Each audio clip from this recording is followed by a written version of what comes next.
Our next speaker, Espen Grimstad, is a serial entrepreneur, an angel investor.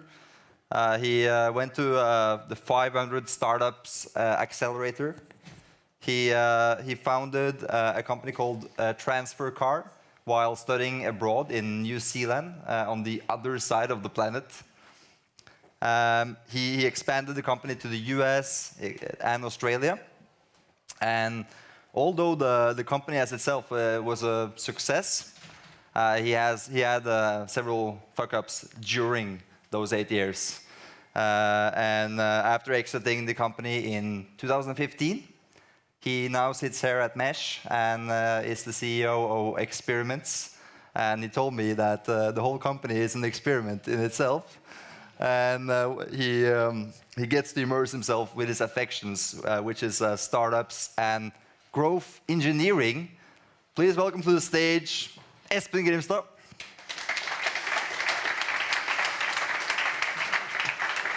Thanks. Some great fuck-ups here tonight. Hello, my name is Espen Grimstad. I'm an entrepreneur, and my story tonight starts when I'm in my mid-20s. After a couple of startups, I moved to New Zealand.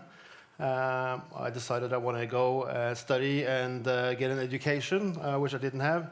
And I go to the University of Auckland. I pack my bags, move there, and for 3 years, I think. And while I'm studying, I get I have a summer job, great gig at a rental car company over there. And the managers teach me about the logistical problem that they have, which is transferring cars between their branches.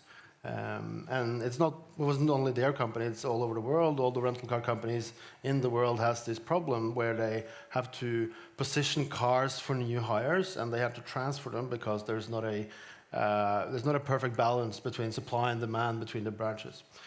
And what they did was that they use trucks and professional drivers to transfer these cars, and it's a huge cost and a big headache. So while I was studying and having that job, I was having this in the back of my mind. And I came to the idea, why don't we just make a website where we match rental car companies' needs for transferring these cars with flexible travelers who happen to be wanting to go that same way. They can get a free car. Rental car companies can save a lot of money on transportation costs, and we can charge rental car companies for finding these drivers. So this becomes the idea. And I'm really lucky at the university. I have a lot of resources. There's a lot of projects and innovation competitions and things like that. So I get to work with a lot of students who help me do the marketing research and build the MVPs and validate this whole idea. And we get to a point where I'm thinking, wow, this could maybe be something worth pursuing. So, but at the same time, I'm quite concerned. It's just me, and I feel like I need a co-founder. I'm I guess a little bit afraid. I've had some fuck-ups in my personal life, which makes me maybe not trust myself as much when it comes to the financial side of things.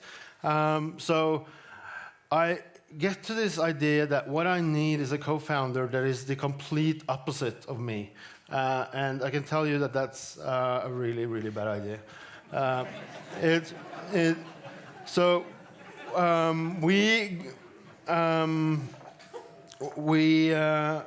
We become co-founders, and we didn't realize at the beginning that the chemistry is not very good, but we have some kind of the functional sides is a good match. But we are completely different when it comes to personality and politics and social interactions and interests and everything. And I guess we kind of just are so focused. We were running for a couple of grants and innovation competitions and stuff like that. And we were so focused on working on this business idea that we're just thinking, well, okay, we can leave this forever, for later, and we'll work it out. But that didn't happen. It kind of completely the opposite. I just want to say one thing, and because this is a bit of it's a sensitive thing, because it is a real person, my co-founder, and he himself was super intelligent and driven and responsible and everything, and is a great co-founder for someone else. But we were a really bad match, so it's not a personal thing. But throughout this lack of trusting each other, we start building these mechanisms in the company. So as we're growing, we're kind of setting up these micromanagement systems and policies in place to hinder each other from doing things because we're not trusting each other. And one example is we built an HR manual when we had 5 people, and I remember we spent like a month on it together because we didn't trust each other to convey the right culture to new employees because we weren't always at the same geographical location. So we kind of build this barrier for ourselves. When we got to 5 or 6 people, we built this expense claim system because we didn't trust each other with expenses when we were abroad. It's just complete fuck up, and this keeps on going. So when we, as we were growing, we kept denying the fact that this were happening. We had these powwows, and we kind of sometimes we went out for dinner and we kind of talked things over, or got drunk together, and we kind of, oh yeah, it's going to work out this time. And then the next morning it was the exact same thing, and it just kept on. And as we were growing, as we were scaling, we were growing into Australia, and we were setting up this organizational structure where we were kind of pulling the company apart. We were driving in 2 different directions, and it's actually quite amazing that the company kept growing. The business model was very sound. That was the good thing, but we were not, and we should have gone to couples counseling or something like that, but we didn't. So we just kept on doing this, but the company grew at the stage where we were 200,000 drivers. We were huge in New Zealand, big in Australia. We were scaling up in the US. And we had Hertz and Avis and Virgin, Europcar, all these big brands on board, and it's really good. But the US wasn't working too well. It was difficult, and it was slow. And we spent a couple of years kind of headbanging, trying to get into the US rental car market. But we couldn't get through, but then we got into the 500 startups, the accelerator program in Silicon Valley, and that's when things really went haywire. Because we got the 4 people in the management team, including my co-founder and myself, to move into this little apartment in Mountain View and to participate in a 3-month intensive acceleration program. And we really worked at it. We really tried. We worked 8-hour days working on sales and fundraising, but it didn't help because there was such a gridlock between me and my co-founder and it was a lot of arguments and sadness, and we kind of felt that this is hopeless. But 500 startups did open some doors. We got some VCs who were interested in investing in Transfercar. And we were so excited, and then they came with the term sheets, and the term sheets said that the co-founder has to move to the US and work together for 3 years. And I couldn't believe it. It was just a gut-wrenching idea that after all this tiredness and frustration, we were going to have to be forced to continue working. And also I had a kid in Norway, and we just moved from New Zealand to settle down in Oslo. It wasn't really a great idea. But I played some big hands, a big hand in a very, very risky game. In my frustration, I called the board together and I say, here's an ultimatum. Either he leaves or I leave, and I'm not bluffing. And I'm not at Transfercar anymore. The board didn't want to let any of us go, and I resigned, sold my shares. The VCs pulled out, and there was a bit of a sad chapter for Transfercar, at least the US side of it. But for me, it was the best thing that could have ever happened to me. It was such a relief to get out of this gridlock and be able to focus on the future again. Transfercar is always going to be my baby, but someone else is doing that now. But if there's any kind of morale to this story, I would say don't waste your time spending it with people you don't get along with, especially a co-founder. Thank you.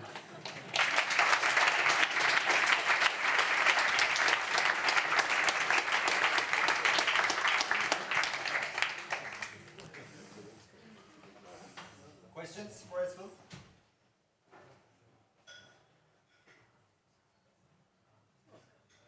Is your co-founder still in that company? Is he still running it? Yeah. Yes. And how is it going? I think I don't know the details anymore. I've been out of the company for a year, but I know they're doing really well in Australia and New Zealand, growing really strong. But I think the US, I'm not so sure. But when I left, there was thoughts about expanding into Europe as well. So I would really wish for that to happen because it's a great service and it's an awesome way to get around, get a free rental car. There's no better rental car than the free one.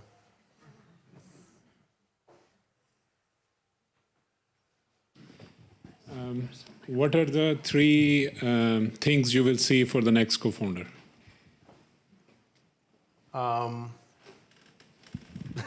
Well, maybe the opposite of last time. So it will certainly be. I'm now, I think it was a mistake all along to look for someone that I didn't get along with. I mean, or not identify that. But I think that the drivenness, there does need to be a personal chemistry, and of course, but you have to have experience and skills. I think it depends on what type of co-founder. So it's a little bit hard to list three, but certainly I think everyone who's now part of any new venture I'm doing is definitely a good fit. Do you have a question? Oh, there's one question there for sure. Yeah, have you ever talked to your co-founder again? No. Question on this side. Hey, if you could travel back in time, that would be amazing, though. That's a business idea. Yeah. Would you have left earlier, or are you glad that you had the experience you had staying that long that you did? Well, I mean, I'm not too fond of the hindsight things because everyone would have changed something in hindsight. I think looking at how long it took to grow the company because we were having all brakes on because we were kind of putting all these hurdles in front of each other. I wouldn't have stayed for that long. I think we should have identified this within a year or two. Instead, it took 8 years. So I guess I would left earlier if I knew that it would have continued because it's such a huge toll on the personal life, and my wife, but also my previous my ex-partners can all testify to how much agony it caused me and our family because I would stay up all night and couldn't sleep because I was so angry and furious because of all this frustration and planning all these ideas of how we can fix this by putting some other hurdles in the way and stuff like that. It's quite absorbing, self-absorbing. We have a question over here. Yeah, some people say you shouldn't start a company with a good friend or a friend. What's your point of view on that? Well, the first startups I did, I was very concerned about that. I worked. trainee position at something called Oslo Stamp and Coin Store when I was 17 years old, and everyone there was related to each other somehow. And I could just see the kind of chaos that created, because there was so much personal stuff in the mix. And so I said, you know, you should never mix family or friends or anything. I'm getting more and more and more into it, and now even me and my wife have some business ventures together. So as I get older, I get softer on that.